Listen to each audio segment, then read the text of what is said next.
வணக்கம். இன்னைக்கு dollar index, US oil, gold and சில்வருடைய டெக்னிக்கல் அனாலிசிஸ் பார்க்கலாம். இந்த வீடியோக்களை போகிறதுக்கு முன்னாடி இந்த தளத்தை சப்ஸ்கிரைப் பண்ணாமல் இருந்தீங்கன்னா சப்ஸ்கிரைப் பண்ணிங்க, கூடவே பெல் ஐக்கானை கிளிக் பண்ணிங்க. அப்போ தான் நாங்கள் வீடியோஸ் போட்டோன்னே நோட்டிஃபிகேஷன் வரும். இன்னைக்கு பார்த்தீங்கன்னா 7 மணிக்கு இன்னொரு ஹாஃப் அன் ஹவரில் நமக்கு வந்து இன்ஃப்ளேஷன் ரேட் இருக்குது. ஸோ இந்த இன்ஃப்ளேஷன் ரேட் அப்படிங்கிறது வந்து 2.7லேருந்து 2.9% எதிர்பார்க்குறாங்க. ஸோ இந்த 2.9% இப்போ ஒரு வேளை வந்தால் மார்க்கெட் என்ன பண்ணும்? டாலர் இண்டெக்ஸ் அப்படின்னா மேலேயும் கீழேயும் ரிஃப்ளெக்ட் ஆகும், ரெண்டு பக்கமும் ஸ்பைக்ஸ் வரும்.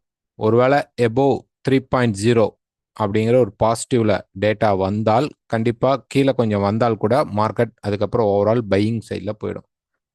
குறைந்து 2.7%க்கு கீழே வந்தால் மட்டும் நமக்கு மார்க்கெட் செல் ஆகும்.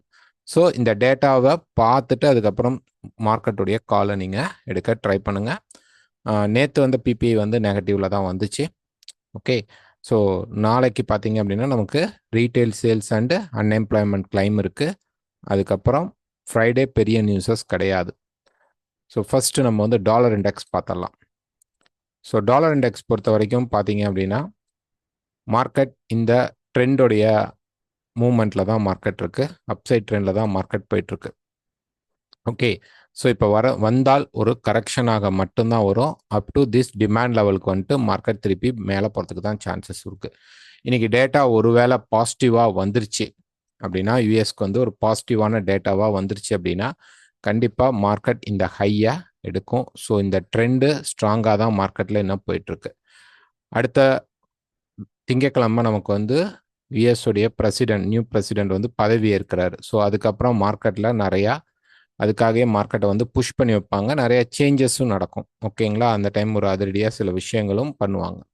ஸோ இப்போ வரக்கூடிய மார்க்கெட் ஒரு 108 வரைக்கும் வந்தால் வரலாம், அதிகபட்சம் டேட்டா நெகட்டிவாக வந்தாலும். ஸோ இங்கே லைட்டாக பிரேக் ஆனாலும் இந்த லைனை பிரேக் ஆனாலும் நம்ம செல்லுன்னு போகக்கூடாது. திருப்பி நாளானைக்கு இந்த மார்க்கெட்டை ஆல்மோஸ்ட் இந்த ஜோனுக்குள்ளேயே வச்சுக்க ட்ரை பண்ணுவாங்க, அல்லது புல்லிஷில் தான் மார்க்கெட் இருக்கும், இது எக்கனாமிக் பேஸ் பண்ணி. ஆஃப்டர் தட் மார்க்கெட் வந்து டெக்னிக்கலாக மூவ் ஆகும். ஸோ இன்னைக்கு வரக்கூடிய டேட்டாவை பார்த்துக்குங்க, கண்டிப்பாக இது வந்து கோல்டில் ரிஃப்ளெக்ட் ஆகும். Next oil. ஸோ ஆயில் பொறுத்த வரைக்கும் பார்த்தீங்க அப்படின்னா மார்க்கெட் வந்து ரொம்ப டைட்டனாக போயிட்டுருக்கு. இப்போ பார்த்தீங்க அப்படின்னா நமக்கு ப்ரைஸ் வந்து இப்போ இந்த ட்ரெண்ட் லைனில் போயிட்டுருக்கு. ஓகேங்களா, ஸோ இப்போ மார்க்கெட் வந்து கீழே பிரேக் பண்ணும்போது ஒரு 74 அப்படிங்கிற லெவல் பக்கமாக பிரேக் ஆகும்போது இந்த மார்க்கெட் இப்படி கரெக்ஷனுக்கு வரும். இங்கேருந்து நம்ம பை ஸ்டார்ட் பண்ணலாம். இங்கே செல் ஸ்டார்ட் பண்ணலாமான்னா இன்னும் செல்லுக்கான செட்டப் வரல. பட் மார்க்கெட் என்ன பண்ணும்னா இன்னும் கொஞ்சம் மேலே போனால் கூட நமக்கு 79 வரைக்கும் போனால் கூட திருப்பி மார்க்கெட் செல் சைடில் கொஞ்சம் ப்ரெஷர் வந்துட்டு தான் மார்க்கெட் பை சைடில் போகும். ஸோ இப்போ வந்து பார்த்தீங்கன்னா இந்த இடத்துல நிறையா மார்க்கெட்டில் அப்ஸ் அண்ட் டவுன்ஸ் மேலே எங்கேயும் உடைச்சிட்டு இருக்கு. ஸோ இந்த இடத்துல பையர் செல்லர்ஸோடைய அந்த ஃபைட் நமக்கு கிளீனாக தெரியுது மார்க்கெட்டில். அப்போ கண்டிப்பாக ஒரு புஷ் வந்தாலும் அது ஃபேக்கான ஹையாக போயிட்டு மார்க்கெட் கீழே வரும். கண்டிப்பாக இந்த ட்ரெண்ட் லைனை பிரேக் பண்ணிவிட்டு ஒரு கரெக்ஷன் மார்க்கெட் நமக்கு கிடைக்கும். ஸோ இப்படி மேலே போனால் கூட இப்படி ஒரு கரெக்ஷன் மார்க்கெட் கிடைக்கும். இங்கேருந்து தான் நமக்கு அடுத்த ரேலி பெருசாக ஸ்டார்ட் ஆகும். ஸோ நெக்ஸ்ட் வீக்கில் நம்ம இந்த ரேலியை எக்ஸ்பெக்ட் பண்ணலாம். Next silver. ஸோ சில்வர் பொறுத்த வரைக்கும் ஒரு டே ஃப்ரேம் எடுத்துக்கிட்டோம் அப்படின்னோம்னா நம்ம அந்த ரேஞ்சோடைய டாப்பில் தான் நிற்கிறோம். ஸோ மார்க்கெட் என்ன தான் வந்து இந்த ஹை அப்படிங்கிறது பிரேக் பண்ணாலும் மேலே நமக்கு இந்த டாப் பிரேக் பண்ணி நின்னாதான் நமக்கு மார்க்கெட் புல்லிஷ். ஓகேங்களா, இல்லை அப்படின்னா மார்க்கெட் இப்போ இருக்கிற கண்டிஷனுக்கு இந்த பாட்டம் 29.50 ஸ்ட்ராங்காக மார்க்கெட் ஹோல்ட் ஆகி உடைச்சி நின்றுச்சு அப்படின்னாவே மார்க்கெட் நமக்கு திருப்பி இந்த சப்போர்ட் லெவலில் வந்து ஹோல்ட் ஆகும். பவர் கிடைத்தால் இந்த சப்போர்ட்டையும் மார்க்கெட் பிரேக் பண்ணுறதுக்கு சான்சஸ் இருக்கும். ஸோ இப்போ வரைக்கும் நம்ம இந்த மார்க்கெட்டில் பைக்குள்ளே போகல, பிகாஸ் இந்த ஒரு பெரிய ட்ராப்புக்கு அப்புறம் மார்க்கெட் ஒரு சின்ன பை கொடுத்தாலும் இன்னைக்கு கன்சல்டேஷன் தான் இருக்குது. கண்டிப்பாக இன்னைக்கு இன்ஃப்ளேஷன் ரேட்டுக்கு மார்க்கெட் நல்லா ரியாக்ட் ஆகும். டேட்டா பாசிட்டிவாக வந்துருச்சுன்னா இது கீழே 29.50 பிரேக் பண்ணும். இல்லை அப்படின்னா நீங்கள் கண்டிப்பாக வெயிட் பண்ணணும். மார்க்கெட் 31 பக்கமாக பிரேக் ஆகும் பொழுது தான் நமக்கு பைக்கான சான்ஸ் வந்து கிடைக்கும். அது வரைக்கும் நம்ம இதை எடுத்துக்க முடியாது. ஒரு 4 hour டைம் ஃப்ரேம் அந்த மாதிரிலாம் பார்த்தீங்க அப்படின்னா இதுவே நமக்கு வந்து ஒரு செல்லுக்கான சான்ஸாகவும் அமையும். எப்படி அப்படின்னா மார்க்கெட் இந்த இடத்துல இருந்து நமக்கு பார்த்தீங்கன்னா க்ளீன் பிரேக்கிங் வந்திருக்கு. ஸோ இந்த சப்போர்ட் லெவல் ஓகே 29.50க்கு மேலே மார்க்கெட் வந்து ஒருவேளை டேட்டா வந்து பிரேக் ஆகி நின்றுட்டானா நெக்ஸ்ட் ப்ரைஸ் ரீட்ரேஸ்மெண்ட் ஆகிட்டு இந்த சப்போர்ட்டுக்கு வந்துட்டு தென் மார்க்கெட் பிரேக் ஆகிறதுக்கும் சான்சஸ் இருக்கும். இது ஒரு எக்ஸ்பான்ஷனில் இப்போ போயிட்டுருக்கு. திருப்பி ஒரு வேளை இங்கே பிரேக் அவுட் வரணும், பிரேக் அவுட் வந்துடும் வாய்ப்புகள் இருக்குது. ஒரு வேளை பிரேக் அவுட் வரலைன்னா திருப்பி இந்த எக்ஸ்பான்ஷன் மோடுக்குள்ளே நம்ம மாட்டிக்குவோம். ஸோ இந்த இடத்துல இப்போதைக்கு மார்க்கெட்டில் செல்லுக்கு போகிறது வித் ஸ்டாப் லாஸோட நல்ல சாய்ஸ். Next gold. ஸோ கோல்டை பொறுத்த வரைக்கும் டேல பார்த்தீங்க அப்படின்னா மார்க்கெட் வந்து அந்த ரெசிஸ்டன்ஸை ஒரு புஷ் பண்ணிட்டு நின்றுட்டு இருந்தது. நேற்று பார்த்தீங்க அப்படின்னா நம்ம மார்னிங் வந்து ஒரு ஷார்ட் போட்டிருந்தோம். ஸோ அதில் பார்த்தீங்க அப்படின்னா மார்க்கெட் வந்து இந்த இடத்துல ஒரு ட்ராப் கொடுத்துச்சு, கீழே வந்துச்சு. பட் ஆனால் அந்த 55 லெவலை நமக்கு பிரேக் பண்ணலை. ஸோ 2655 பிரேக் பண்ணியிருந்தால் மார்க்கெட்டில் இந்த செல் அப்படிங்கிறது ஆக்டிவேட் ஆகிருக்கும்.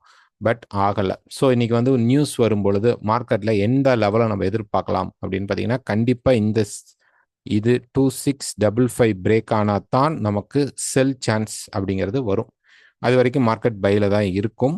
இருந்தாலும் மார்க்கெட் நல்ல பை ட்ரெண்டுக்குள்ளே போகணுன்னா 2725க்கு மேலே பிரேக் அவுட் ஆனால் தான் அந்த பை ப்ராப்பராக இருக்கும். ஏன்னா மேலே 2700 இந்த ஹைக்கு மேலே இந்த இடத்துக்கு மேலே நமக்கு இங்கேயும் ரெசிஸ்டன்ஸ் தான் இருக்குது. ஸோ இதை போய் மார்க்கெட் டச் பண்ணணும், திருப்பி கீழே இறங்குவோம். ஸோ இன்னைக்கு நம்ம வந்து நியூஸ் வரும்போது மார்க்கெட் வந்து கீழே வந்து 2680 to 75 இந்த லெவலில் கண்டிப்பாக டச் பண்ணும். ஷேடோலாம் வரும். ஒரு மார்க்கெட்டில் ஒரு 15 மினிட்ஸ்லையோ இல்லை 30 மினிட்ஸ்லையோ அது ஒரு 1 ஹவர்லையோ ஒரு ஸ்ட்ராங்கான க்ளோஸ் இங்கே வைத்தால் இதையே டாப்பையே நம்ம ஸ்டாப் லாஸாக வச்சு செல் போகலாம். ஸோ கண்டிப்பாக இங்கே வெயிட் பண்ணி பார்க்கணும் எந்த மாதிரி ரியாக்ஷன் நடக்குது, டேட்டா என்ன வருதுன்னு பார்த்துட்டு இதில் செல் கால் நீங்கள் எடுக்கிறதுனா எடுக்கலாம். ஸ்டாப் லாஸ் அப்படிங்கிறத கண்டிப்பாக நீங்கள் யூஸ் பண்ணிக்கோங்க. ஓகே, ஸ்டாப் லாஸ் இல்லாமல் ட்ரேட் பண்ணாதீங்க. மார்க்கெட் திருப்பி மேலே உடைச்சா உங்களுக்கு பை தான் இருக்குது அப்படின்னா நீங்கள் தாராளமாக பை போகலாம். ஓகே, ஸோ நாங்களுமே செல் இம்மிடியேட்டாக போக போகிறதில்ல. 75க்கு கீழே 80 75க்கு அந்த லெவல்ஸை பிரேக் பண்ணி மார்க்கெட் எப்படி நல்ல கேண்டில்ஸ் ஃபார்ம் ஆகுதுன்னு பார்ப்போம். தென் அதுக்கப்புறம் தான் அந்த செல் கால்குள்ளே நாங்கள் போக ட்ரை பண்ணுவோம். ஒருவேளை மேலே போனால் திருப்பி 700க்கு ரீச் ஆனோடனே நமக்கு ரெசிஸ்டன்ஸ் தான் இருக்குது.